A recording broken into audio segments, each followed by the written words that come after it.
What is going on, New York Giant fans? Welcome back to another episode of the Big Blue in the Bronx podcast. Hit that like button if you have not already. Comment, subscribe, do all the good stuff, share out. If you're on the podcast platforms, please give us a 5-star on Apple Podcast. So, for the first time in the 2023 season, we have a win. It's unofficial. As usual, we're going to go through positive takeaways, negative takeaways, but it's going to be segmentized, of course, like we usually do.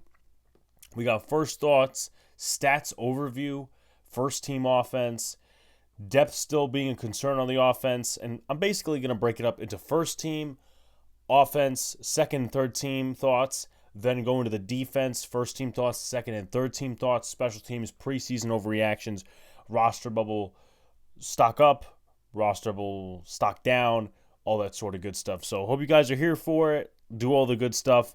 But it was exciting, man. It was exciting to see the starters come out, even if it was just a series. And my God, did they go out there and give it their all for one series. Now, of course, you had some other starters stay in the game longer. Guys like Isaiah Hodgins, John Michael Schmitz, Josh Azudu, Ben Bredesen, Evan Neal a little bit. You had those guys staying. But Daniel Jones, man, he looked really good. He looked as good as advertised in training camp. We're going to get to a lot of the other things as well because I don't want to spoil too much and really just say a lot of the things and repeat it. You know, we know why the offense looks so good. We're going to get into it, though. But on the other hand, while the Giants won this game, there are still depth concerns at different positions, and that could even go into overreactions too. But anyway, let's just briefly go into the stats real quick. So, in terms of the passing game, 3 quarterbacks played for each side. It could have been 4, but the Panthers rested Andy Dalton due to injury. Matt Corral was the leading passer, 9 for 13, 71 yards. Jake Luton, 2 for 7, 41 yards, a touchdown. And then Bryce Young, the rookie, 3 of 6, 35 yards. He had 1 sack taken, so did Matt Corral. Tyrod Taylor was the leading passer for the New York Giants, 9 of 13, 90 yards, 1 touchdown. Tommy DeVito, 9 of 11, 88 yards. And Daniel Jones, 8 for 9, 69 yards, 1 touchdown. And that's all in one drive. And once again, I don't want to overreact because, man, this is just the preseason. That was one drive. But there's a lot of positive aura around the starters right now. And we're going to get into that, of course. But, of course, I have to go into a lot of the stats just to give it to you guys. And then we get to talk about the exciting stuff and then also some of the non-exciting stuff at the end. The Carolina rushing game, over 100 yards, but you could attribute that to mostly the second-teamers and the third-teamers. Raheem Blackshear was also the returner, 8 carries for 31 yards, 1 touchdown. Chuba Hubbard had 8 carries, 30 yards. Spencer Brown, 10 carries, 26 yards. And then both QBs had a scramble for a few yards, except for Jake Luton. New York rushing game, Tyrod Taylor was the leading rusher, so you could kind of see where that dips into the negatives. 21 yards on 3 carries. Eric Gray had 5 carries, 16 yards, and a touchdown. James Robinson, 4 carries, 10 yards. Deshaun Corbin, 7 carries, 5 yards. And Daniel Jones had a scramble. Tommy DeVito had 5 scrambles. You look at the receiving game, Shi Smith was the leading receiver for the Carolina Panthers, 4 receptions, 59 yards. Josh Van, Gary Jennings, Jonathan Mingo, DJ Chark had 1 reception, so did Adam Thielen and Spencer Brown, and then Javon Wims had 2 catches. The leading receiver for the Giants side, were really top 3 are starters, actually. Isaiah Hodgins, 2 receptions, 45 yards. Jalen Hyatt, 4 receptions, 35 yards, and a touchdown. And Darren Waller, 3 receptions, 30 yards. No fumbles. It was pretty much a clean game in terms of that. No turnovers, no interceptions, almost 2 at the end, which we'll talk about, but a pretty clean game. Yeah, it's not the most exciting, but hey, listen, it was a clean game. So I guess that's something to take away for the Panthers side, the Giants side as well. In terms of players on defense that stood out in terms of sacks, tackles for loss, and quarterback hits, and also some pass deflections as well. The lead tackler, actually, you got 4 lead tacklers for the Carolina Panthers. C.J. Henderson, who was a former draft pick of the Jaguars a few years ago. Keith Taylor, who played for the Panthers, has played for the Panthers for a few years now, was a product of Washington. Raekwon Williams, he had a sack, a tackle for loss, and 2 quarterback hits. He had a good night for the Panthers, and of course the Panthers lost, but I would attribute to him, being one of the best players on defense, if not the best player on the Panthers defense, for, of course, the time he played in. Brian Burns did not play. Justin Houston did not play. So you have to take that into factor. And then Brandon Smith, the third-year man out of Penn State, also had 4 tackles. Deion Jones had a quarterback hit. Taylor Stallworth had 2 tackles for a loss. Von Bell had a pass deflection, had a pretty big hit against Darren Waller. Kobe Jones had a tackle for a loss. Deshaun Williams had a quarterback hit. LeBrian Ray had a quarterback hit, a tackle for a loss, and a sack. Jeremy Chin had a tackle for a loss. Sam Franklin, he had a pass deflection, and so did Frankie Aluvu. The totals for the Carolina Panthers: 5 quarterback hits, 6 tackles for loss, 2 sacks, and 3 pass deflections. For the New York Giants, 2 lead tacklers, but they're both new additions. Bobby Okereke, 7 tackles. Javarius Owens also had a pass deflection, 7 tackles, the late-round pick out of Houston. Then you go down the list. Tamon Fox had a quarterback hit, a tackle for a loss, and a sack. A tackle for a loss for Jordan Riley, 2 tackles for a loss for Dane Belton. Kayvon Thibodeau, a sack, a tackle for a loss, and a quarterback hit for Tashawn Bauer. 2 pass deflections for Carter Coughlin, who I thought had a really good night. Jason Pinnock, going back to Carter Coughlin, it was 2 pass deflections. Pass deflection for Zion Gilbert, pass deflection for Jason Pinnock. Zion Gilbert also had a quarterback hit, and Habakkuk Baldonado had a quarterback hit as well. So 5 quarterback hits, 5 pass deflections, 5 tackles for loss, and 2 sacks. So almost mirroring the stats there for the Carolina Panthers defensively. All kickers made their kicks. Raheem Blackshear had a kick return for 29 yards. Eric Gray had a punt return for 9 yards, so not very explosive again. And Jaden Mickens had a return, meaning kick return, for 30 yards. So he's not really going to make this roster as a receiver, but as a returner, he could. But that's unless the Giants still want to force their way with Eric Gray and also some of the other guys that may come into play as well. Let's go into the team stats before we talk about the offense. 15 first downs for the Carolina Panthers, 17 for the Giants, 12 passing first downs for the Giants, 7 for the Panthers. The Giants had 3 rushing first downs, 6 for the Carolina Panthers, 2 first downs from penalties for each team. The Giants and the Panthers were both 5 for 12 on third down efficiency. The Giants were 1 for 3 on fourth. The Panthers were 0 for 2 on fourth. The Giants ran 60 plays, 56 for the Panthers. The Giants had 290 yards compared to the 235 that Carolina got. The Giants had 10 drives. The Panthers had 9. 4.8 yards per play for the Giants, 4.2 for the Carolina Panthers. Red zone, the Giants were 2 for 2 and 1 for 2 Carolina Panthers. The Giants had 10 penalties for 82 yards, so got to clean that up. 8 penalties for 64 yards on the Carolina side. And then time of possession, Carolina had it more, 31-04 to the Giants, 28-56. Going to take a quick sip. We get into this offense, and let's dig into it. We're going to talk about the first team first. And if you were watching tonight, you were on social media doing this, that, and the other thing, whatever, you're a Giants fan, coming into this, you didn't know maybe if Darren Waller was going to play. That was like one of my questions. Okay, I'm going to expect Sterling Shepard to play, Paris Campbell might play, Isaiah Hodgins will play, Bellinger will play, but will Darren Waller play? Saquon did not play. Darren Waller did. And Daniel Jones, of course, played as well. So one of the things that Giants fans, once Mike Garafolo came out with the report, Darren Waller's going to play. Once that happened, Giant fans were going to look and see, hey, listen, is this connection for real? What's the story? And boom, the connection was there. Waller did have a drop, but if Waller catches that, that's another 20 yards on the back of Waller and Daniel Jones. And let's put it to you this way. On the first drive, and that was the first drive, in terms of that, Waller did not play another drive. Neither did Daniel Jones, Andrew Thomas, a select few starters as well. But there were no runs whatsoever. It was all pass, which is a shift from what was last season, the first part of the year. They mostly ran it through Saquon. Many Giant fans were asking, hey, listen, we got to get Daniel Jones the football put in his hands, all these different things, whatever. But That is going to really show you. Now, I get it. It's a vanilla style playbook. They're doing basic install. You're not giving a lot of things away because other teams are scouting you. But what you are giving away is that Daniel Jones and Darren Waller have a very good connection, and you're going to be more pass heavy. And I'll bring this up as well because you could kind of combine it. Daniel Jones, Darren Waller, right? And then you have Paris Campbell, who I thought had a pretty good night, had a couple of catches. Isaiah Hodgins, he had some reps with Tyrod Taylor. He had some reps with Daniel Jones. I thought he looked good. But going back to the whole conversation of Daniel Jones, Darren Waller, Saquon Barkley did not play. Now, I will say this.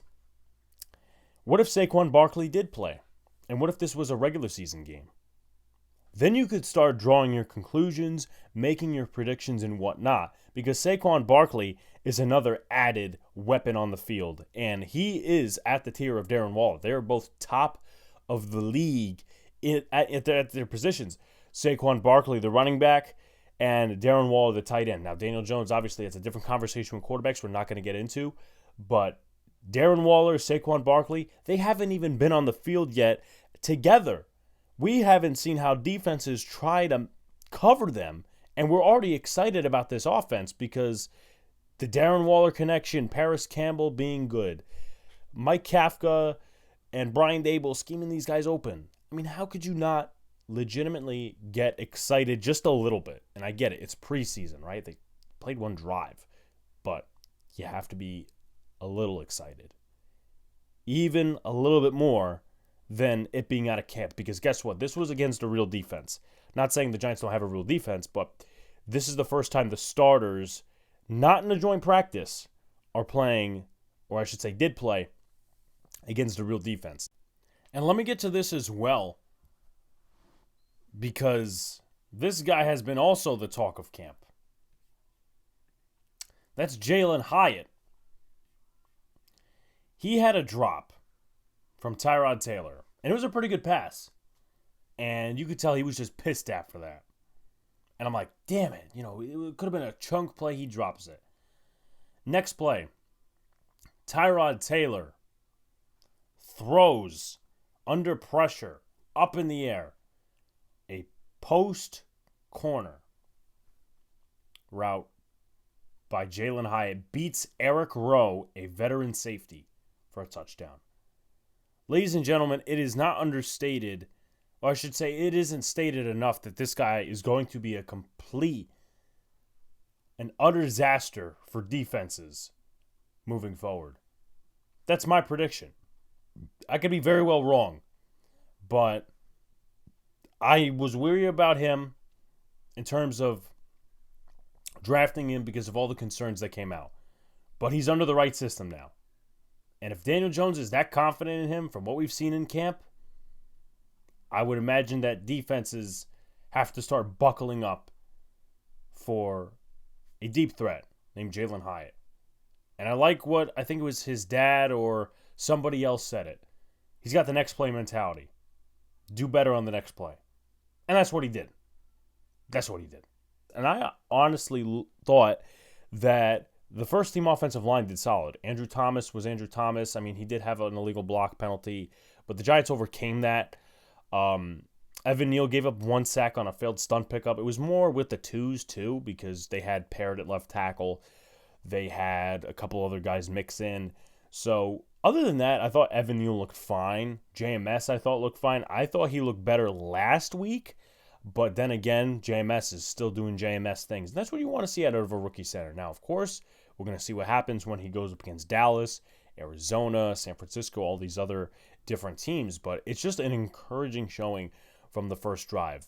And we got to wait a little bit more, Giant fans. I'm sorry to tell you that. We got to wait a little bit more just to see these guys in action and full force because I don't think they play that much, if at all, against the Jets. You got that bye week. And then you got Sunday Night Football. You can't even just say, okay, I'm going to turn on the TV at 1 o'clock. The Giants are going to be on Sunday. No, you got to wait till 8:20 p.m. against the Dallas Cowboys. So a lot of enthusiasm, a lot of excitement from one drive in the preseason. I'm excited. Now we have to get to a little bit of the positive, but also negative with the 2s and 3s because they still count, and they played most of the game if you think about it. Tyrod Taylor and Tommy DeVito looked okay. Tyrod did take a bad sack. Now, of course, the pressure was let up by Matt Peart because I believe he got beat outside and he was trying to push the edge rusher around, and Tyrod escaped the pocket, and then Josh Azudu was playing with outside leverage, and the guy got him.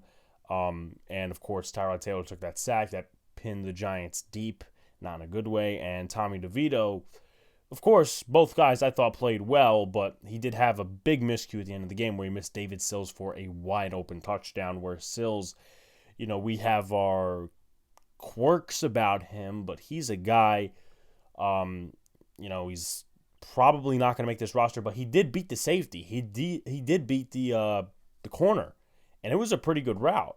So, you would just like DeVito to make those throws, but it's part of his progression. It's not like he threw any interceptions or any of that stuff. I thought he looked good tonight. I thought he looked better last week, but then again, too, he was probably under a little bit more pressure last week than he was this week, and that's not necessarily endorsing the offensive line because we are going to get to that. And I'm going to talk about another guy that's really been standing out. It's Sean Corbin. And he's been getting more recognition via Twitter and the other social media outlets. He deserves his props. He deserves his props because right now, if you don't factor in Saquon Barkley, Matt Breida did not play. Or actually, I think he did play, but he didn't get any rushes to my knowledge. Sean Corbin was trying to make it happen. James Robinson, he looks slow as ever. I'm going to keep saying that because that's what happens. And my brother said it. He's like, James Robinson looks like the guy you would put in on a 3rd and 1 and get 1 yard. Yeah, no, because James Robinson used to be a speedier back, and now that injury has totally derailed him, and I think it's derailed his confidence too, but when you're making a roster, it doesn't look good, and the Giants can't be playing nice. It's the NFL, tough business. But Sean Corbin, yeah, he had 7 carries for 5 yards, but also 1 carry at the end of the game lost him like 4 or 5 yards because they knew it was a run, and the next few plays were going to be kneels and victory formation. So he's a solid receiving option out of the backfield. A couple of swing passes were thrown to him when Tommy DeVito was under pressure. So we're going to talk about him a little later in the show, but I like the recognition he's getting. I would like a little bit more recognition in the kick return game, but listen, I like that he's starting to get his props. I liked him last year. I think he's been more productive this year, but I liked him last year coming out of Florida State. Thought he could be a good speed back just in case, Saquon needs some rest or Matt Breida is not available or something along those lines. But, hey, listen, who knows? Eric Gray with solid running, better than last week. Horrid in pass protection. Yeah, Eric Gray I thought was a better runner. That's not saying a lot. And I'm not trying to shit on the rookie or do this, that, and the other thing, right? I mean, we stay totally 100% factual here. We give you the facts. We give you our real opinions. I'm still not 100% sold on Eric Gray yet. He did look better as a runner, especially on that touchdown run where he was just plowing through guys. The offensive line was plowing through guys.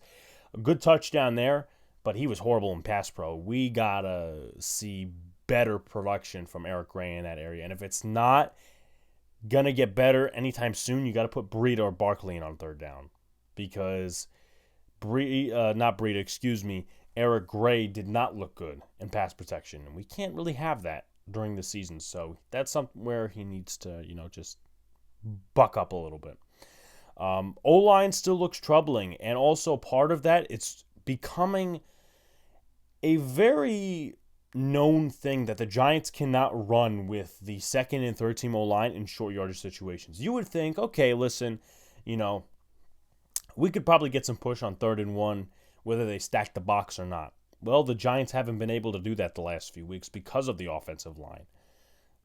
Constant penalties, constant lack of push.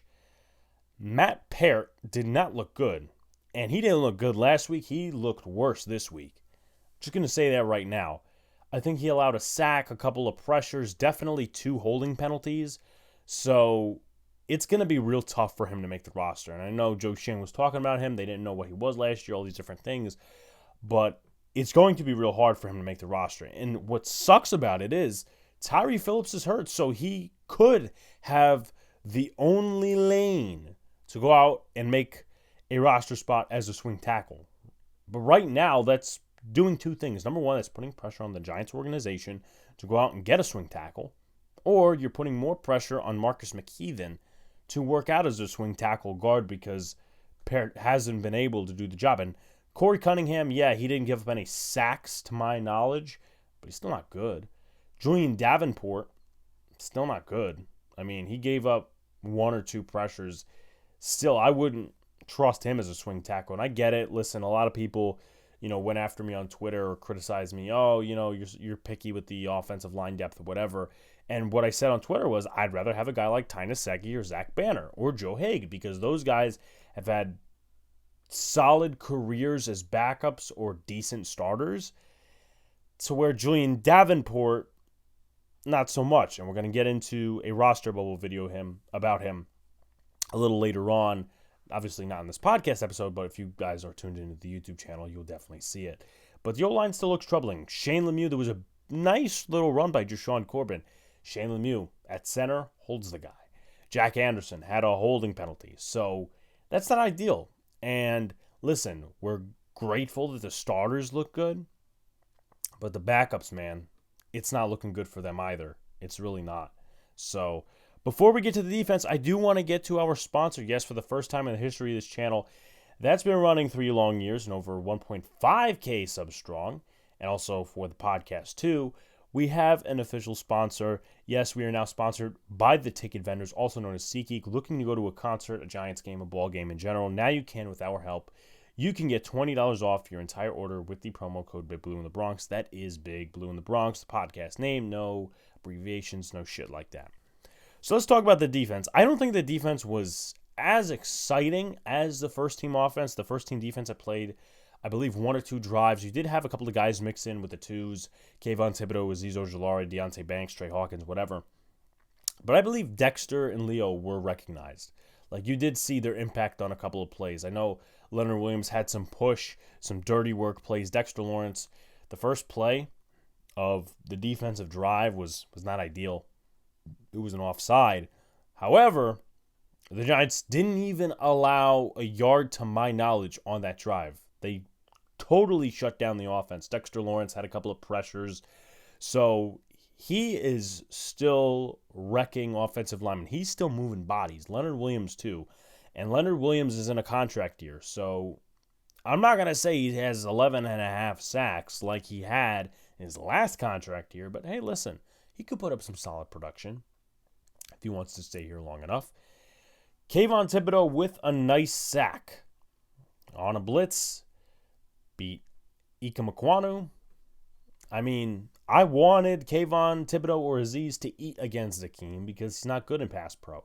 So, good job, Kayvon Thibodeau. But one thing I am concerned a little bit about is how Carolina, and of course I don't have the stats marginalized in that section, but when the first team offense was out, they did not have success running up the middle because you also had Bobby Okereke there, which I'll get to in a sec. But they ran to Thibodeau's side a little bit, and they stonewalled him on 1 or 2 runs. Now, of course, it's 1 or 2 runs, but I am a little worried about that edge-setting ability with Kayvon Thibodeau. Of course, he's more of an impactful run defender than Azeez Ojulari, but we'll see how that unfolds come the regular season. But, again, that was a little problem in joint practices. We'll see how it unfolds. Bobby Okereke, I thought he looked good. Now, was he all-pro linebacker good? No, but he was noticeable. Making shoestring tackles, making a couple of tackles. He had 7 tackles in the game, as mentioned earlier. Still the lead tackler, and he played 1 or 2 drives. He was done after 1 or 2 drives, so he was impactful. And, of course, we don't have Jalen Smith anymore, Gerard Davis, some of these other cats. So he's going to have to be that guy, once again, brung in via free agency. And I thought he looked really good. I thought he looked really good for his first game as a Giant. And we're looking for the impact at inside linebacker, stopping the run. I thought the corners looked solid. There was a few receptions given up. I know Adoree Jackson gave up a reception to Adam Thielen, but Deonte Banks looks solid. I thought Trey Hawkins also had a very good game. I thought he looked better than in Detroit. So, however Wink wants to position this come the regular season, and of course I am expecting the rookies, Banks and Hawkins, to play against the Jets because they're rookies. They need the experience and whatnot.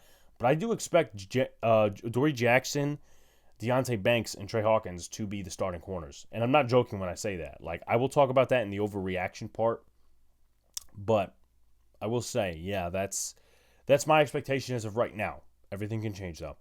And also Dane Belton mixed in with the ones. That's also notable. So 2s and 3s, let's talk about that. Jordan Riley, he moved bodies last week.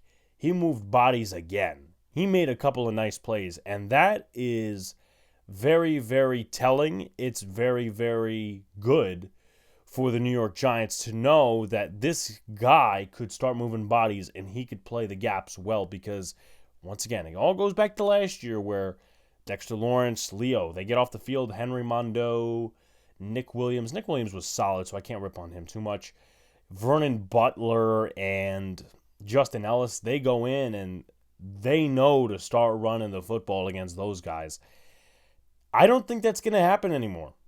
I really don't. Unless Ashawn and Raheem Nunez-Roches and Jordan get injured, I think this is a solid D-line group. I really do. Jordan Riley's been moving bodies, and you'll love to see that against the starters and also against some backups. So, is he going to be on the stat sheet for 3 tackles a loss a game? I don't think so, but if you look at the film, it's going to tell you a different story. And 2 guys I want to shout out real quick. Kobe Smith. I think he's had a silent but very productive last 2 games. He played the run well in this game. Had a couple of nice pass rush reps against the Lions. So, do I think he's going to make the roster? No. But, listen, the practice squad's always open. I think he maybe shifts there. And another guy who we did another roster bubble series video on, to Sean Bauer, who was signed a few weeks ago, I think he's making a slight case for an edge spot. I thought he played the run well. He really has over the last 2 weeks, and he also recorded a quarterback hit, and technically, you could say, shared the sack with Tamon Fox, even though Tamon Fox had full credit of the sack. So I like the way he's playing. Of course, it's not Kayvon Thibodeau level or Khalil Mack level. But hey, listen, Deshaun Bauer making a case for an edge spot. We'd just like to see a little bit more production. But Tamon Fox recorded a sack, and then Ziminy Crickets. I know Carl Banks was praising O'Shane Zimenez in the broadcast, but to be honest with you, from what I saw, I mean, he was silent. Like, he did not make much impact, and he was still playing with the 3s. So that has to tell you a little bit of, hey, they want to see either more out of Zimenez or whatever the case may be. But that's not a great sign. Really is not. I thought this guy had a bounce-back game. I talked about him in the stats portion. Carter Coughlin. He had 2 pass deflections when he was in coverage. I thought he also had a nice tackle. I think it was close to a tackle for a loss. He also had a good day on special teams. So, is he going to be a starter? No, but I think he's definitely right now solidified a spot to make the roster as a special team / backup linebacker type of guy. And he did his job. He played well against the backups, a couple of pass deflections. So, shouts to Carter Coughlin, the former 7th-round pick out of Minnesota. And we'll see what the Giants do at 4th linebacker, because you got Beavers, McFadden, Coughlin, Okereke. Who else is behind him? I don't know, because Cam Brown's injured. Deontay Johnson didn't have much of a great impact. Zion Gilbert with 2 drop picks. He's vying for a backup corner role, slot corner 2. And 2 drop picks is not going to get it done. There was a play before the 2-minute warning where Jake Luton threw a stick route. And it was right in his hands, dropped. The final play where Luton was pressured, Gilbert dropped that one as well. So it goes on the stat sheet as a pass deflection, but the coaches are not looking at it that way. They're saying, look, you dropped 2 interceptions. One of them at least would have ended the game on a solid note, and one of them also could have been a pick 6. So he might make the practice squad. He knows the system, could contribute via special teams, but 2 dropped interceptions, that's a killer if you want to make an NFL roster. And Before we go to the next one, which is the last one for defense, Cordell Flott and Darnay Holmes had their fair share of struggles, and Flott had a key missed tackle. Darnay Holmes gave up a key reception to Shi Smith, which he didn't do well against Shi Smith last year, but Shi Smith had a basic out route, and Darnay Holmes was playing inside technique all the way, and Shi Smith had room. So it's not really surprising, and Cordell Flott also gave up 1 or 2 receptions. He was playing more outside, so they're going to keep Flott, obviously. Holmes, we'll see what happens, but it just tells you that week by week, day by day, it looks like slot corner is going to be something the Giants look for in terms of depth, because right now they could say Adoree' slot corner, or Trey Hawkins is slot corner, Deonte Banks outside, Hawkins outside, whatever the case may be. And no cornerbacks really stood out again. Warrior had the pass interference penalty. I didn't think it was pass interference, in my opinion. Also, as well, Darren Evans gave up a touchdown, so no one really stood out. Rodarius Williams didn't do much of anything. Probably not going to make the roster. Special teams, not much for Eric Gray again. A punt return for 9 yards and no kick returns. Jamie Gillen with no good punts had a couple of touchbacks, so that's really no surprise. He's not competing with anybody. And then Jaden Mickens, who could make the team as a special teamer if he stands out against the Jets, and in practice, he had a nice 30-yard return. So I would take Mickens if he is a solid returner. Obviously not a fit for the scheme offensively, but hey, listen, special teams is special teams. He also could stay on the practice squad because he stayed there last year and they didn't use him, but just in case a punt returner, kick returner goes down. Now let's go to preseason overreaction time. This offense could be electric. This is something that's been known for weeks and really talked about for weeks. This offense could be electric. Now, of course, as I mentioned earlier, we're going to have to wait a few weeks. Yes, we are. We're going to have to wait a few weeks till we see what this offense starts to culminate to. But this offense could really be electric. The way they produced with Paris Campbell, Darren Waller, Isaiah Hodgins, add Sterling Shep and Wandale, and then Saquon into the mix with at least a solid offensive line, league average, I think you're looking at a top 15 offense at least. I'm not trying to get my hopes up all the way because I know as a Giants fan not to do that sometimes, but hey, listen, you got to be happy and you got to tell it like it is, and sometimes you could get a little overreactive. You could get excited. Pretty sure that's not illegal in this country or this world.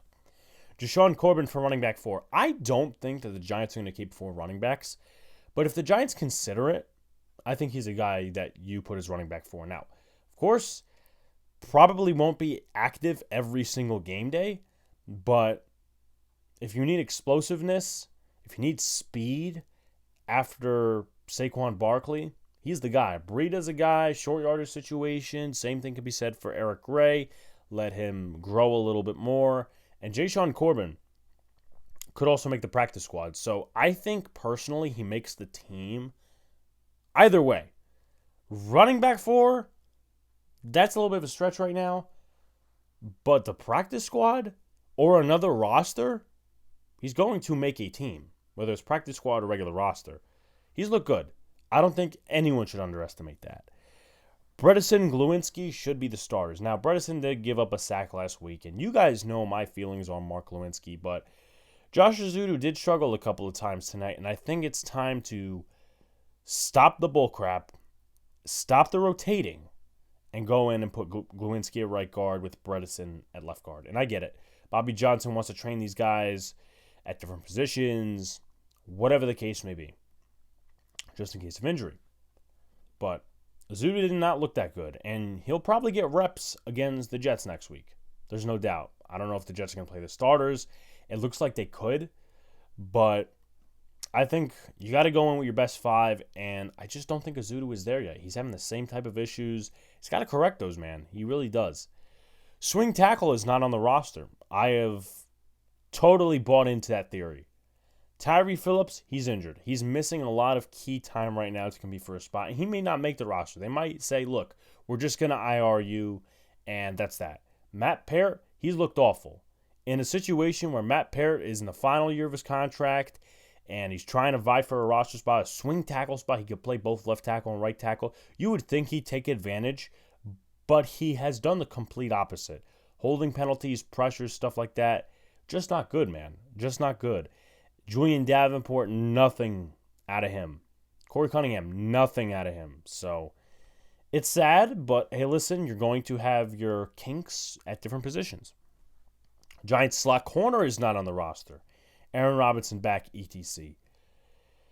The only way I see the Giants not attacking a slot corner in the waiver wire period or via trade is if Aaron Robinson comes back. Now, he was still on the sidelines for this game. We've heard more progressive reports about the other Robinson, Wan'Dale Robinson, coming back from the PUP list.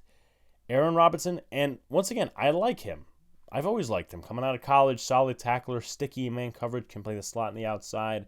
But the only way that the Giants don't attack slot corners is if he comes back. And even then, for insurance reasons, they could probably trade Darnay Holmes and get a solid veteran in here that can play slot, play outside, whatever. But I still think corner, at least one, will be picked up via the waiver wire. So in terms of slot corner not being on the roster, I don't think that starter slot corner is going to be a complete issue for right now, because they will probably put Adoree there or maybe try to train Trey Hawkins there. Cordell Flop, they're moving him out of the slot.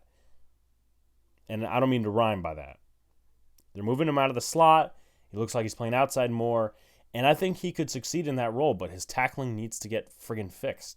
I mean, it's been a problem of his coming out of college. And then also just a minor overreaction. Kobe Smith to Sean Bauer are practice squad candidates. I think they are. Another edge guy into Sean Bauer who is putting up serious competition to Oshane Ximines because Oshane Ximines hasn't done jack shit. And then Kobe Smith, who coming in, obviously is not going to make the roster, but he's made his impact in the running game and a little bit in the passing game too. So could be on the practice squad. And then before we shut it down, two things.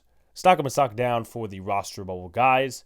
Stock up Jashawn Corbin, Kobe Smith to Sean Bauer and Carter Coughlin. Stock down Jack Anderson, Matt Parrott, Shane Lemieux, Darren Evans, Zion Gilbert, and James Robinson. Like, comment, subscribe to all the good stuff. Share out. Turn on the notification bell so you know when a live stream pops through your drops. Also, 5 stars on Apple Podcasts. The next podcast episode likely comes on Tuesday. As of right now, things could change.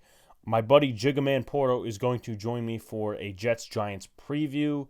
Of course, we couldn't get one on for the Panthers because a guy called out due to a family emergency, so that's that. But anyway, we appreciate you guys. Let's go Big Blue. Peace out.